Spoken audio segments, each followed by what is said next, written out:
नमस्कार मित्रांनो, तुला जपणार आहे या मालिकेच्या आजच्या भागात आपल्याला एक ड्रामा बघायला भेटणार आहे. तर आजच्या भागात आपल्याला पाहायला मिळतं की अनन्या किचनमध्ये स्वतःसाठी मॅगी बनवत असते. तिला तिथे पाहून मीरा अगदी प्रेमाने विचारते, "अनन्याताई, तुम्हाला भूक लागली आहे का? मी तुमच्यासाठी काहीतरी चांगलं बनवून देऊ का?" पण अनन्या मीराला थेट तोंडावर बोलते की "तुला मी इग्नोर करते ते समजत नाही आहे का? मला तुझ्या हातचं काहीही नको आहे." अनन्या अत्यंत फटकळपणे मीरावर ओरडते आणि म्हणते की "तू किती नादान असण्याचा खोटा आणतेस. तू माझ्या दादाला फसवून त्याच्याशी लग्न करून या घरचे सगळे अधिकार मिळवलेस आणि माझ्या आईला फार एकटं पाडून टाकलंस."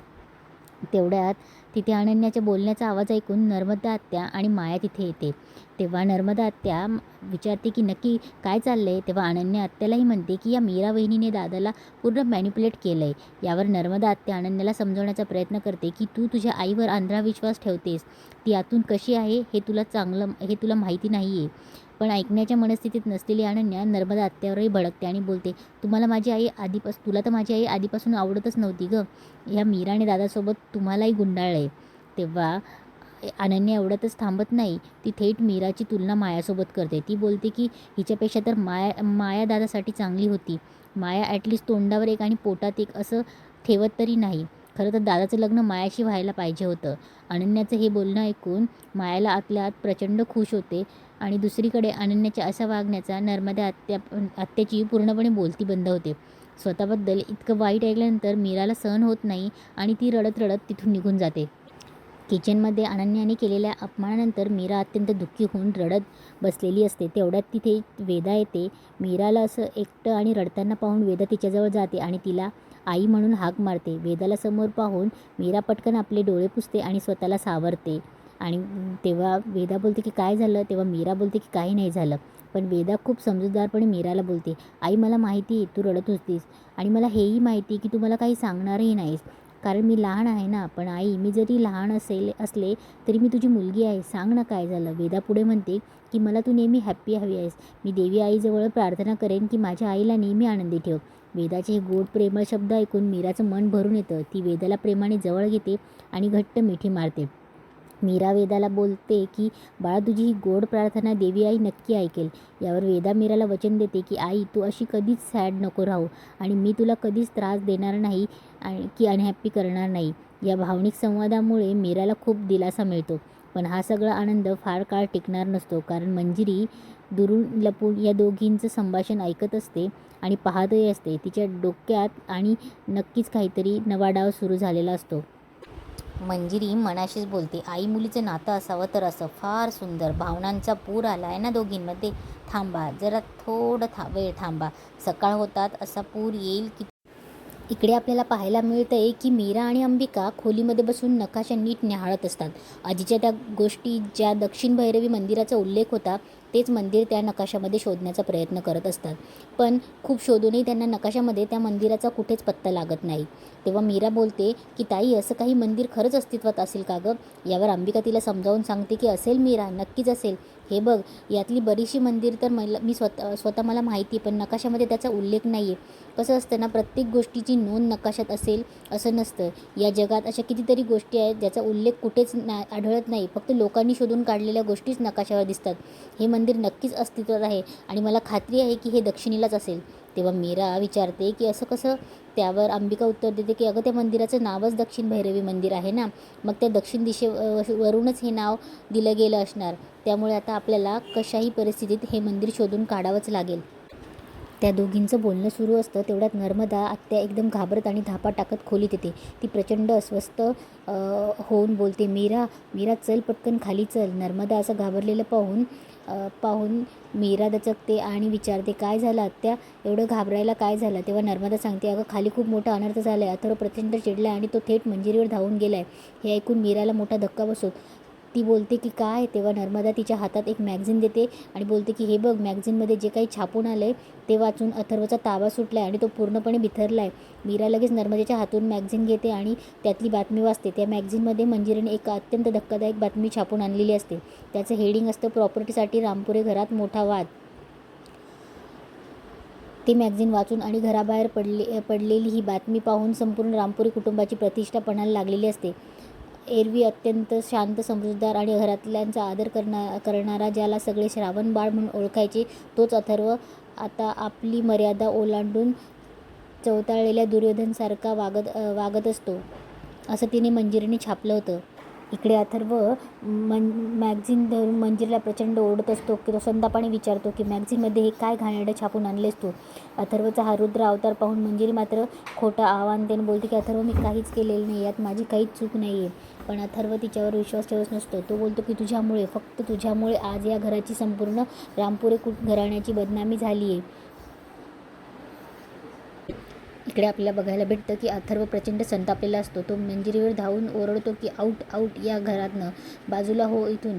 अथर्वचा हा अवतार पाहून मीरा आणि नर्मदा आत्या धावत पुढे येतात आणि त्याला आवरण्याचा प्रयत्न करत असतात. हे सगळं बघून अनन्या प्रचंड घाबरते.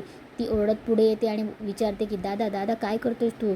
ती थेट अथर्वला मंजिरीपासून दूर ढकलून लावते आणि चिडून बोलते, दादा, are you out of mind. तेव्हा अनन्या पुढे बोलते की दादा, मला वाटलं नव्हतं तू असं करशील. दादा, काय करतोयस तू नक्की. स्वतःच्या आईवर धावून गेलास तू, आधी भानावर ये तू. तेव्हा अथर्वचा पारा आणखी चढतो. तो ओरडून सांगतो की अनन्या, बाजूला हो तू पडू नकोस मध्ये. पण अनन्या ऐकण्याच्या मनस्थितीत नसते आणि ती बोलते की दादा, काय झालंय तुला, भानावर ये. तेव्हा अथर्व तिला खडसावून सांगतो, अगं तू भानावर ये, तुला कळत नाही आहे का, तुझा भाऊ तुला काहीतरी सांगतोय. या बाईने आपल्या घराचं किती नुकसान केलं. हिने आपल्या बाबांना मारलं, आईला मारलं आणि अंबिकाला हिनेच मारले. तुझ्या डोक्यात काय येत नाही आहे हे. तेव्हा मीरा पण मध्ये पडते आणि बोलते की अथर्वला की वेदाचे बाबा अनन्याताईंना काही बोलू नका, त्यांना यातलं काहीच माहीत नाही आहे. पण अनन्या उलट मीरावरच ओरडते, तू शांत बस हां, घरात हे जे काही चालू आहे ना, हे फक्त तुझ्यामुळेच घडतंय. अनन्या पुढे बोलते की काय जादू केलीस तू दादावर. अनन्याचे हे बोलणं ऐकून अथर्व बोलतो की अनन्या बास, मीराशी बोलू नको, जे माझ्याशी बोल.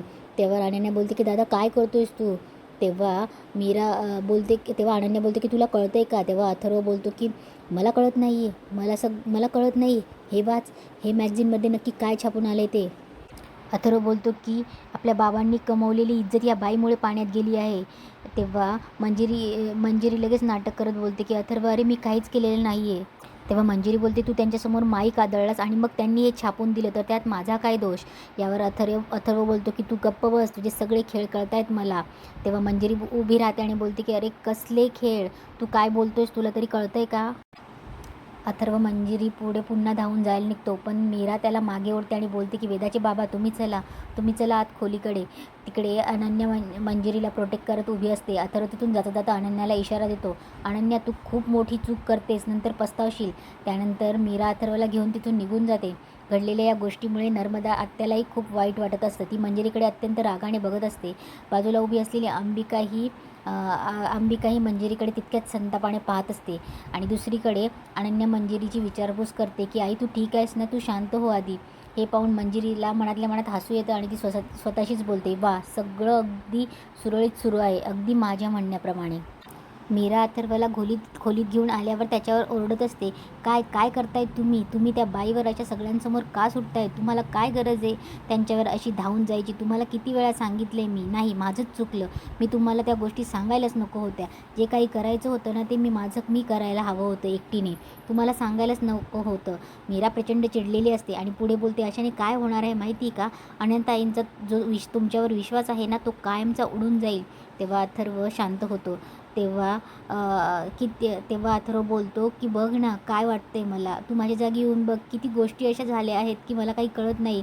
त्यावर मीरा त्याचा हात आपल्या हातात पकडते आणि बोलते की जे करायचं आहे ते शांत डोक्याने करा. तेव्हा अथर्व विचारतो की म्हणजे. त्यावर मीरा बोलते, आपल्याला दक्षिणी भैरवी मंदिर शोधायचं आहे. तेव्हा अथर्व बोलतो की दक्षिण भैरवी मंदिर, आणि ते का. तेव्हा मीरा बोलते की तुम्ही जी मला गोष्ट सांगितली होती ना, ती मला लिखित स्वरूपात सापडली आहे. त्या मंदिराचा उल्लेख आहे. तेव्हा अथर्व विचारतो की कुठे. तेव्हा मीरा बोलते की एका जुन्या बखरीत ट्रंकमध्ये होती. त्यात लिहिलं आहे की त्या भैरवी मध्येच आपल्याला त्या चेटकिनीचा अंत करण्याचं रहस्य मिळेल. त्यावर अथर्व बोलतो की काय म्हणतेस. त्यावर मीरा बोलते की हो, आता तुम्हाला काहीतरी करायचं असेल ना, तर ते मंदिर शोधायला मदत करा. त्या निमित्तानेच आपण लढाई जिंकू, काहीतरी साध्य करू. तेव्हा मीरा बोलते की प्लीज. त्यावर अथर्व बोलतो की माझ्या आजीची गोष्ट, ती तुला लिखित स्वरूपात सापडली, त्यात मंदिराचा उल्लेख, त्यात चेटकिनीच्या अंताचं रहस्य सांग मला कुठून सुरुवात करायची, काय हवं आहे तुला मंदिराबद्दल. तेव्हा मीरा बोलते की त्या मंदिराबद्दल थांबा. त्यानंतर मीरा अथर्वला तो नकाशा आणून देते. नकाशातील प्रत्येक गोष्ट त्याला बारकाईने समजावून सांगत असते आणि मीरा जे सांगत असते तेही अथर्व समजून घेत असतो आणि त्याला त्या गोष्टी कळत असतात. इकडे मंजिरी मार्जरीकडे येते. मार्जरीने टाकलेल्या भावनिक डावाबद्दल तिचं कौतुक करत असते. तेव्हा मार्जरी विचारते, आता अनन्याचा काय उपयोग. त्यावर मंजिरी बोलते, नाही, अनन्या फक्त सुरक्षेसाठी होती. आता पुढचा उपयोग वेदाचा करावा लागेल. मीराला जर अडकवायचं असेल तर आता मोठा डाव टाकावा लागेल. आता बघतेस मीरा कशी मोल जन्माला घालत नाही ते. तेव्हा मार्जरी तिला एक विधी सांगते आणि बोलते की हा विधी लवकरात लवकर सुरू कर. मंजिरी ही तो विधी सुरू करायला लगेच तयार असते. अनन्या आणि वेदा खोलीत असतात. तेव्हा वेदा बोलते, आत्या. वेदा आत्याला विचारते की काय झालं आहे, तू माझ्याशी बोलत का नाहीस. तेव्हा अनन्या बोलते की वेदा, मला काम आहे, तू झोप आता. तेव्हा वेदा हत्या करते आणि बोलते की आत्या चल ना, आपण काहीतरी खेळूया ना. तेव्हा अनन्या बोलते की नाही लेट झाले. तेव्हा वेदा बोलते की लेट झालं मग काय झालं, आत्या चल ना. तेवढ्या तिथे मीरा येते. तेव्हा अनन्या बोलते की वेदा एक काम करतो, तू माझ्याजवळ नको, कुठेतरी सुरक्षित जागेत झोप असं. तेव्हा तेव्हा वेदा बोलते की आत्या काय झाले. ती मीराकडे बघते आणि बोलते की आई सांग ना आत्याला माझ्याशी खेळायला.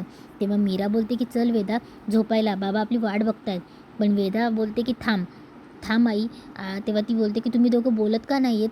त्यावर अनन्या बोलते की वेदा खूप लेट झाले, जा झोपायला पटकन. तेव्हा मीरा ही वेदाला घेऊन जाते. मीरा घेऊन गेल्यावर अनन्या मनात बोलत असते की ही मीरा ना, हिच्यामुळे सगळी फॅमिली डिस्टर्ब झाली आहे. इकडे अथर्व इंटरनेटवर दक्षिण भैरवी मंदिर शोधत असतो. तेव्हा अंबिकाही तिथेच असते. ती बोलते की अथर्व इंटरनेटवर शोधताय खरं, पण ते मंदिर इंटरनेटवर सापडेल का. तेव्हा अथर्वला काहीतरी क्लू भेटतो आणि तो येस करतो. तेव्हा अंबिकाही क्युरियस होऊन बघत असते. इकडे मीरा वेदाला घेऊन येते. तेव्हा वेदा बोलते, आई सांग ना, तू आणि अनन्या आत्या का बोलत नाही आहे, काय झालं. त्यावर मीरा बोलते की काही नाही झालं. तेव्हा वेदा बोलते, नाही काहीतरी झालं आहे, मला सांग. वेदा हट्ट करायला लागते. तिचा हट्ट पाहून अथर्व उठतो आणि बोलतो की ए बबुडी, काय झालं आहे, अशी का वागतेस. तेव्हा वेदा बोलते, बाबा सांग ना, अनन्याताई आणि अनन्या आत्या आणि आई का बोलत नाही आहेत. तेव्हा अथर्व बोलतो की काही नाही झालं आहे. त्यावर वेदा बोलते की मला माहिती आहे काहीतरी झालं आहे, तुम्ही मला सांगत नाही आहात. तेव्हा अथर्व तिची समजूत काढत बोलतो की काही नाही झाले, आणि जर काही झालंही असेल तर मी अनन्या आत्याला विचारतो ना, मग तुला सांगतो. तेव्हा वेदा बोलते ठीक आहे. त्यावर अथर्व तिला गुदगुल्या करतो आणि बोलतो, आली मोठी शहाणी, चल झोप आता. अथर्व वेदाची समजूत काढतो आणि तिला झोपवतो. तेव्हा वेदा बोलते गुड नाईट. अथर्वही तिला थापटत गुड नाईट बोलतो. त्यानंतर तो मीराला खुणवतो आणि तिला बाजूला बोलवतो. तिला सांगतो की मला एक मंदिर सापडलं आहे. त्यावर मीरा उत्सुकतेने विचारते, काय, दक्षिण भैरवी नाव आहे का त्याचं. तेव्हा अथर्व बोलतो की दक्षिण भैरवी असं नाव नाही आहे, त्या देवीचं नाव दगडी देवी आहे आणि ते फारसं फेमस नाही आहे. आणि त्यात दोन पॉईंट्स आहे. एकतर हे मंदिर सगळ्यात जुनं आहे आणि सगळ्यात महत्त्वाचं म्हणजे हे मंदिर दक्षिण दिशेला आहे. तेव्हा मीरा बोलते, कदाचित हे तेच मंदिर असेल, मग आपण जाऊन बघून येऊया. त्यावर अथर्व बोलतो की ठीक आहे, निघूया. पण तेवढ्यात अंबिका बोलते की मीरा थांब, अथर्वांना सांग की मी एकटीने जाऊन ते मंदिर बघून येते म्हणून. तेव्हा मीरा थोडी स्टक होते. ते पाहून अथर्व बोलतो की मीरा काय झालं आहे, जाऊयात ना. त्यावर मीरा बोलते नाही नको. तेव्हा अथर्व आश्चर्याने विचारतो की का. तेव्हा मीरा बोलते की नाही म्हणजे आता खूप उशीर झाला आहे, आपण उद्या बघूया काय करायचं ते. मीराचं हे बोलणं ऐकून अंबिका तिला खुणवते की बरोबर बोललीस. त्यावर अथर्व बोलतो ठीक आहे आणि बोलतो की आय होप की हे मंदिर तेच असावं आणि यात आपल्याला त्या चेटकिनीला मारण्याचं रहस्य नक्कीच सापडेल. आणि इथेच आजचा एपिसोड संपतो. तर मग अथर्वला सापडलेलं दक्षिण दिशेचं जुनं दगडी मंदिर हेच दक्षिण भैरवी मंदिर आहे का. तिथे गेल्यावर मीरा आणि अंबिकाला चेटकिनीचा अंत करण्याचं रहस्य मिळेल का. मार्जरीने सांगितलेला भयानक विधी मंजिरी कधी आणि कसा सुरू करणार.